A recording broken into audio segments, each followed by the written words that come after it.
Et à 26 ans, le maréchal Mobutu déchu mourait en exil au Maroc où est inhumé son corps jusqu'à ce jour. Le deuxième président congolais avait succombé à un cancer de la prostate à l'âge de 66 ans. Commémoré chaque année dans l'intimité familiale, l'anniversaire du décès du feu maréchal a connu cette année une présence particulière, celle du président de la République, Félix-Antoine Tshisekedi Tshilombo.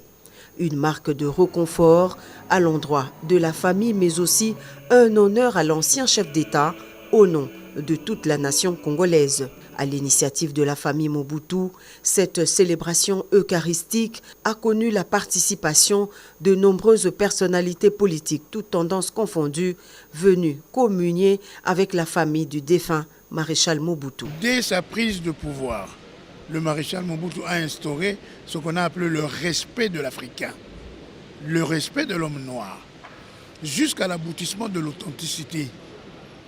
L'authenticité, certes, c'était une culture, mais c'était une culture multiple, y compris même sur l'habillement. C'est l'homme qui a dû faire la rupture avec les Belges. Beaucoup de personnes ne l'ignorent. Quand il a sorti le conflit belgo-congolais. C'est à partir de ce moment-là que les Occidentaux ont commencé à avoir un œil assez vigilant vis-à-vis de lui. L'unité du pays, le respect de soi-même, vous présentez l'unité du Congo partout où vous allez. Proche du président Mobutu, l'abbé Joseph Lutelou a exhumé quelques souvenirs de sa relation avec l'ancien président qu'il présente comme un homme de principe qui a porté sa foi catholique jusqu'à son dernier souffle.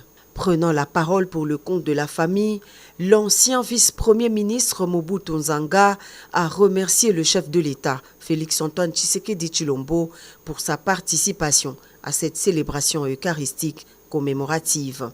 Au nom de la famille Mobutu, je voudrais tout d'abord remercier le chef de l'État d'avoir renoncé par sa présence cette belle messe d'action de grâce en mémoire de notre père, le maréchal Mobutu Sese Seko.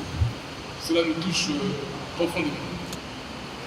Je voudrais également dire que par la réponse que vous nous avez donnée aujourd'hui, vous avez répondu également à cet appel de l'unité, très important pour nous. Chaque humain est particulier par sa vision des choses. Le maréchal Mobutu avait la sienne, qui se résume à l'unité du Congo, un exemple à prendre en compte pour solidifier l'intégrité territoriale.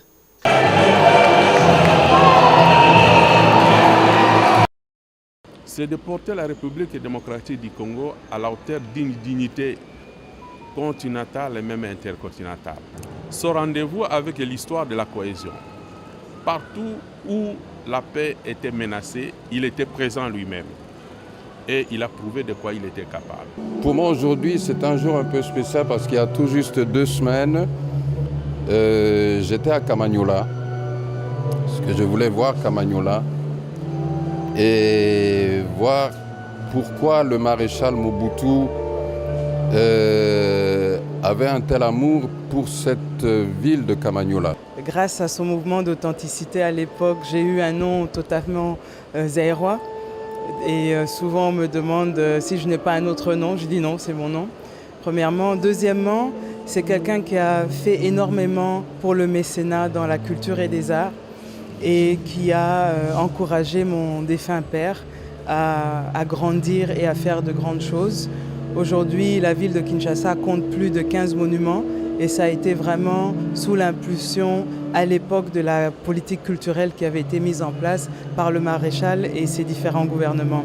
Je garde l'image d'un père aimant envers ses enfants, qui tous étaient mes amis, qui malheureusement j'ai conduit les uns et les autres à leur dernière demeure, en commençant par Niwa, Manda, Konga, Kongulu, qui était un jeune frère. J'encourage les efforts menés par le président Félix-Antoine Tshisekedi Tshilombo pour instaurer la paix. Je crois que nous allons l'accompagner.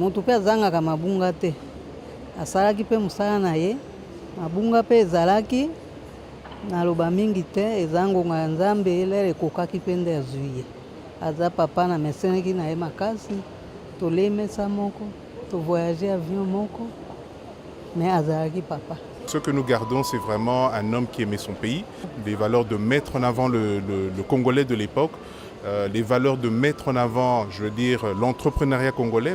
Et je pense que ce sont des valeurs qu'aujourd'hui, et que le président actuel, Félix Tshisekedi, met en place. C'est vraiment cette cohésion nationale, faire en sorte que le Congo reste un et indivisible. On peut tout raconter. Il a beaucoup fait pour ce pays. Chacun, suivant son paradigme, raconte à sa manière. Mais quand froidement, on analyse la situation actuelle de ce pays et ce qu'il a réalisé pour ce pays pendant ces 32 ans de régime, je pense que nous réalisons effectivement que ce fut un grand homme. Ce que je garde du président Mobutu, c'est l'ordre et la paix. Lorsque nous fûmes encore à l'école primaire, nous chantions chaque matin des chansons patriotiques. Quand vous arrivez le matin et qu'on siffle pour les saluer au drapeau, c'est tout le monde qui respectait, même des poules et des coqs. C'était un droit pour respecter la couleur nationale. On sentait les pouvoirs, on sentait la paix et la tranquillité. Porteur d'un message de paix, une délégation des parlementaires français, députés et sénateurs accompagnés du ministre congolais des hydrocarbures a conféré ce mardi soir avec le chef de l'État Félix-Antoine Tshisekedi Tshilombo à la Cité de l'Union africaine. Ces parlementaires appellent au respect des rapports de l'ONU sur l'agression de la République démocratique du Congo dans sa partie Est. Il y a clairement un rapport des experts de l'ONU qui explique comment aujourd'hui le Congo est agressé dans l'Est de son pays. Et nous sommes venus là pour dire au président que nous allons tout faire pour porter un message de paix et demander aux grandes institutions internationales de faire respecter le rapport de l'ONU pour que très très vite revienne la paix dans l'Est du Congo. D'après le porte-parole de ces députés et sénateurs français en mission RDC, le président Tshisekedi est très peiné par ce qui se passe dans l'Est du pays. Le chef de l'État, bien sûr, est très peiné, on l'a senti très peiné par ce qui se passe dans l'Est du pays. Il nous l'a longuement évoqué, toutes les exactions, les crimes, les violences qui sont commises. Et il nous a demandé, dans la mesure où on pouvait agir, et on va le faire très fortement, de l'aider, d'aider le Congo à faire respecter les frontières du pays et faire respecter aussi ce que les experts de l'ONU disent. Donc, si tout le monde respecte les engagements que demandent les experts de l'ONU, la paix doit revenir. Voilà, c'est ça qu'il faut faire respecter maintenant, et sinon il faudra passer à des mesures plus fortes, parce que là, le rapport de l'ONU est très clair. Nous sommes venus dire que nous allons aider, dans la mesure des possibilités, le Congo pour qu'il retrouve dans l'Est de sa partie Est du pays, bien sûr, la paix. Ces élus français disent avoir abordé enfin avec le président de la République des questions de renforcement de liens entre Kinshasa et Paris.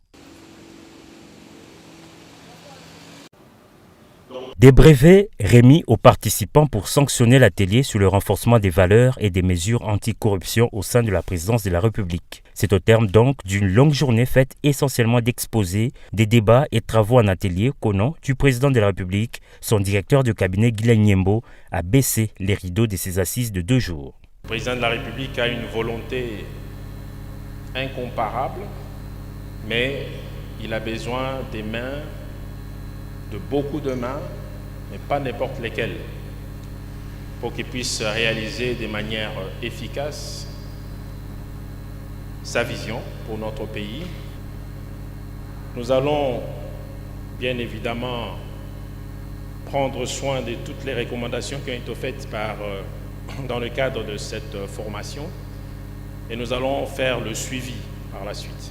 Ce mercredi, 2e et dernière journée, les différents intervenants, parmi lesquels les coordonnateurs des services spécialisés rattachés à la présidence de la République et les représentants du PNUD, avaient successivement pris la parole pour résumer leurs exposés respectifs qui tournaient autour de l'intégrité, l'éthique et la morale. Sans intégrité, il est impossible de lutter contre la corruption, avait affirmé Mme Benny-Laure Kamuzikou, coordonnatrice adjointe en charge de l'APELC, Agence des préventions et des luttes contre la corruption.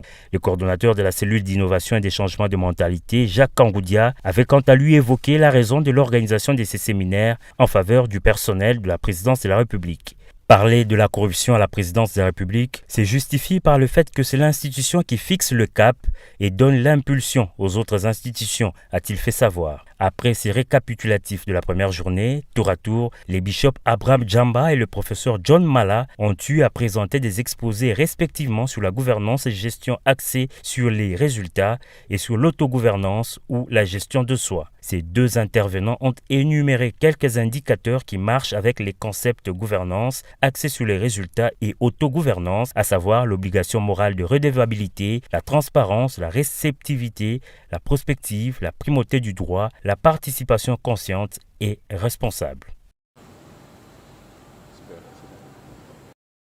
Kinshasa devra accueillir au premier semestre de 2024 une conférence internationale sur la justice transitionnelle. L'annonce a été faite ce mardi 5 septembre 2023 à l'issue de l'audience que le chef de l'État Félix-Antoine Tshisekedi Tshilombo a accordée à une délégation de la Commission de l'Union européenne conduite par Didier Reynders, commissaire européen à la justice. Avec le président, j'ai surtout parlé de la situation sécuritaire, bien entendu, en particulier à l'Est.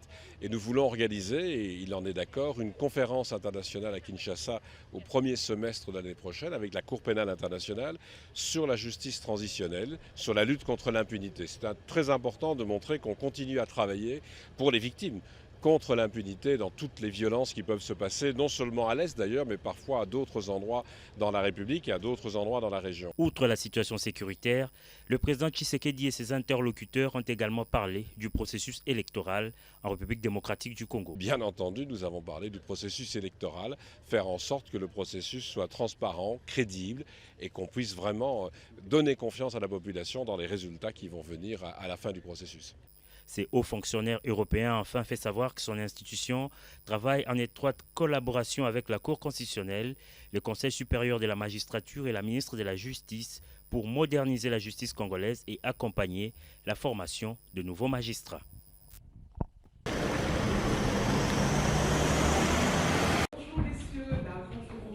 Une convention pour la coopération internationale en matière d'enquête et de poursuite du crime de génocide, des crimes contre l'humanité, des crimes de guerre et autres crimes internationaux a été adoptée en Slovénie du 15 au 26 mai 2023 avec la participation des représentants de près de 70 États et d'organisations internationales. La République démocratique du Congo a été valablement représentée à travers une délégation interinstitutionnelle constituée d'experts de la présidence de la République, de la vice-primature en charge des affaires étrangères et francophonie, ainsi que du ministère d'État en charge de la justice et garde des Sceaux. La délégation a été conduite par le conseiller principal du chef de l'État en charge des questions juridiques et administratives, le professeur Martin Moulumba. Ce mercredi 6 septembre, au Palais de la Nation, l'équipe des experts est venue officiellement présenter son rapport de mission à Madame la professeure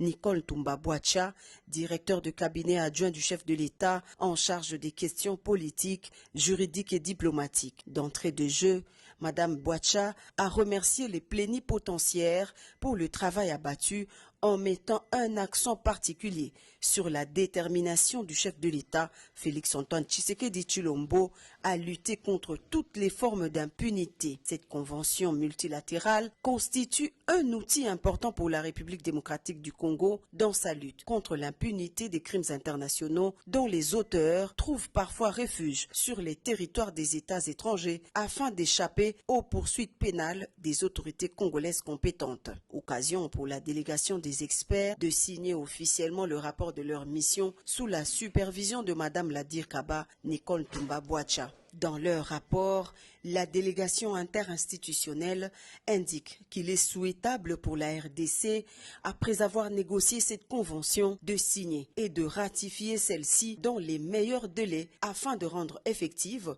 la volonté du président de la République, celle d'asseoir un véritable état de droit où l'impunité des crimes graves n'a pas sa place. C'est la gaieté, c'est la joie immense parce que le chef de l'État, il avait promis que voilà, il va mettre l'homme au centre de tout et aujourd'hui il est en train de concrétiser. Au départ, il y avait d'abord la gratuité de l'enseignement et nous avons vu que ça allégeait notamment le facture sociale dans nos différentes familles respectives.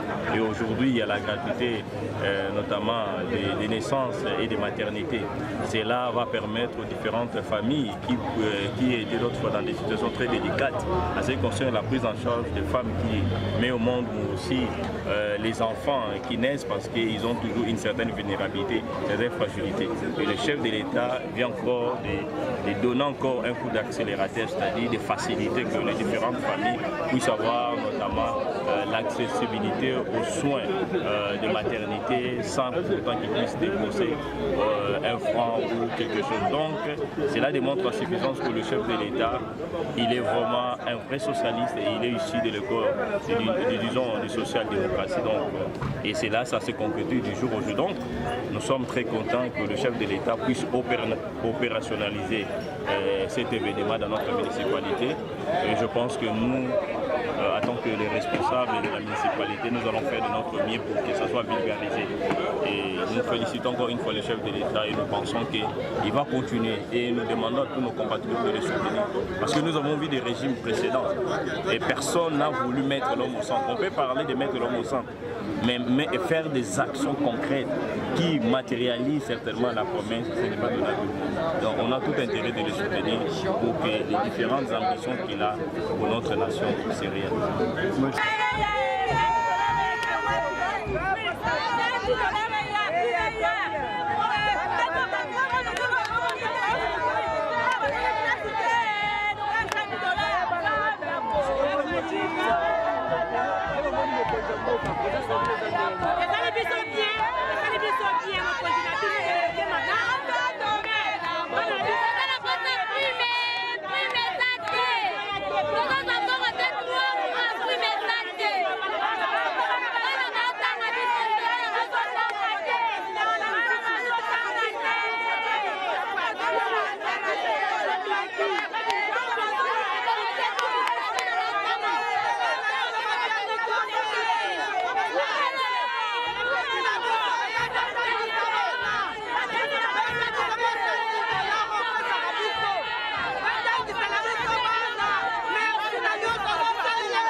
epuye eloko sepelisi biso komona soda akufi osimbi nzela kwikitika ala parade osepelisi basi basoda oyaka chaque fois biso tolivote yo au moins 2006 tolia eloko te moto akosa oyo te me tovota 2017 soki 16 tovota tous les deux mandats wana tolia te mais yo oye na bonne volonté na yo moko lobi toza bavoise kasi voise pasepela te natinga mwana nga aza na université sera mobutu moto akosa te bana basoda bandotanga te mais lelo mwana soda aza bakokoma mwana soda aza kotanga mpona nini olakisi biso bonne volonté to bonne volonté oyo olakisaki biso wana kende nango ntina suka yebake 2000 soki lelo mwana soda aza bakokoma mwana soda aza kotanga mpona nini olakisi biso bonne volonté to bonne volonté oyo olakisaki biso wana kende nango ntina suka yebake 2000 soki oyo tokende élection papa na bana biso na balutu na biso na basali na biso na bakoko na biso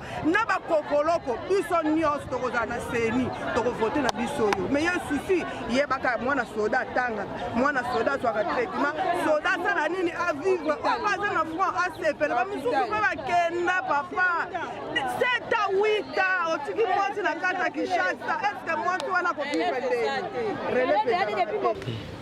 Je suis président du conseil d'administration du Fonds de promotion de la santé, qui est une des structures de la couverture santé universelle. Docteur, vous êtes témoin auriculaire dans lequel le chef de l'État a lancé la gratuité de la maternité aujourd'hui. Avez-vous un point de vue à y mettre? Bien sûr, ici on a la matérialisation de la vision du chef de l'État, à savoir d'offrir à chaque citoyen congolais l'accès aux soins de santé et de qualité. Vous savez, par rapport à la maternité, sur 1000 accouchements, il y a 5 mamans qui décèdent. Et des bébés également dans la même proportion pratiquement. Donc offrir l'accès aux soins de qualité par rapport à la maternité, c'est éviter ces morts inutiles, ces morts qu'on peut supprimer en prenant en charge la femme très tôt dès la conception. Et vous savez, les nouveau-nés également, il y a une mortalité infantile, néonatale importante dans notre pays. Mais avec ce que nous avons lancé aujourd'hui, ce que le chef de l'État a lancé aujourd'hui, les nouveau-nés seront pris en charge jusqu'à leur 28e jour. Donc ça va permettre aussi de diminuer, si pas à supprimer cette mortalité néonatale. Donc voilà, en substance, je pense là que nous sommes des témoins d'un changement important dans notre système de santé. Vous savez, il y a des femmes qui voient l'hôpital faute de moyens financiers que le jour de l'accouchement. Elle est tombée enceinte, elle ne fait pas de consultation, et puis elle vient à l'hôpital juste pour accoucher et puis elle rentre. Mais ici, avec cette évolution, nous allons permettre à la femme qui tombe enceinte d'être suivie en consultation, ce qui permettra de l'éduquer, l'instruire par rapport au planning des naissances désirables. Et puis ça va permettre de diagnostiquer très tôt certaines complications dont peuvent souffrir les bébés ou l'enfant, le fœtus, par un suivi régulier de la femme enceinte. Et la femme enceinte décède aussi parfois faute de suivi parce qu'il y a des complications qu'on pouvait résoudre. Enfin, ici, ça va être le cas. Donc c'est une très grande révolution. Les gens ne se rendent pas encore compte aujourd'hui parce que c'est les jours du lancement. Mais d'ici quelques mois, quelques années, on verra que ça a été un bien énorme fait à la population. Les gens veulent que le chef de l'État réalise des choses qui changent le quotidien des gens. Et là, ça va changer le quotidien des gens parce que vous savez, il y a des femmes qui donnent naissance dans des maternités et qui sont retenues faute de moyens dans les hôpitaux pendant plusieurs semaines. Mais c'est fini cette histoire-là à partir de ce soir. Parce que les femmes qui vont accoucher aujourd'hui seront prises en charge. Donc socialement, ça va toucher les familles. Dans chacune de nos familles, les femmes accouchent. Donc, comme c'est pris en charge par l'État, donc toutes nos familles auront un impact direct. Donc c'est une mesure, c'est un plan qui va changer, qui va impacter toutes nos familles. Et je pense que là, le chef de l'État est en train de montrer qu'il a les soucis du social et qu'il ne les dit pas seulement en paroles comme les slogans, mais qu'il les concrétise. Voilà. Merci. En tout cas, vous avez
Nous avons l'honneur immense, avec un plaisir immense aussi, de vous adresser ce message à l'occasion du lancement de la gratuité des accouchements en République démocratique du Congo, en commençant par la ville-province de Kinshasa. Ce premier paquet de soins de la couverture santé universelle concerne la prise en charge des femmes enceintes, des accouchements, des nouveau-nés jusqu'au 28e jour de leur existence, marquant ainsi le début effectif de la couverture santé universelle en République démocratique du Congo. Certains se demandent pourquoi nous avons choisi de commencer la CSU en mettant l'action sur le couple mère-enfant.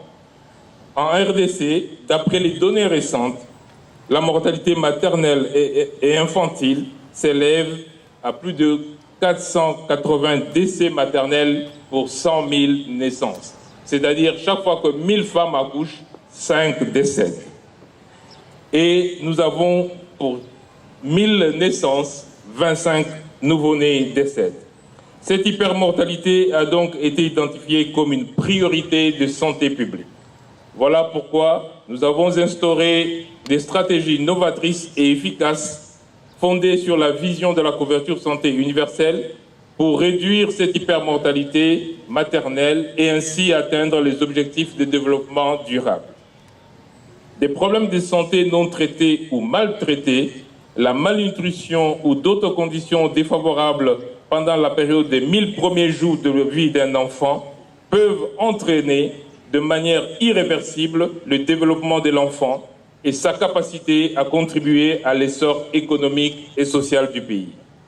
D'où la nécessité de mettre en œuvre des stratégies appropriées pour lutter contre l'hypermortalité infantile et juvénile, mais aussi assurer un développement harmonieux de ces jeunes citoyens.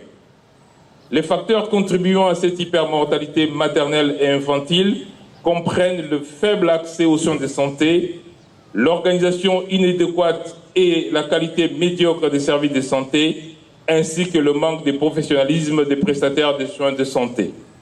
C'est pourquoi le président de la République, son Excellence Félix-Antoine Tshisekedi Tshilombo, a décidé d'agir de manière décisive pour remédier à ces lacunes et réduire cette hypermortalité. Il a décidé d'éliminer tous les obstacles, notamment les obstacles financiers, à l'accès aux soins de santé pour les femmes enceintes, y compris les consultations prénatales, l'accouchement, ainsi que pour les nouveau-nés de leur premier jour jusqu'à 28 jours de vie. Cette gratuité des maternités, souhaitée par le président de la République et chef de l'État, mettra fin de manière définitive à la situation où des accouchés étaient retenus en otage ou séquestrés.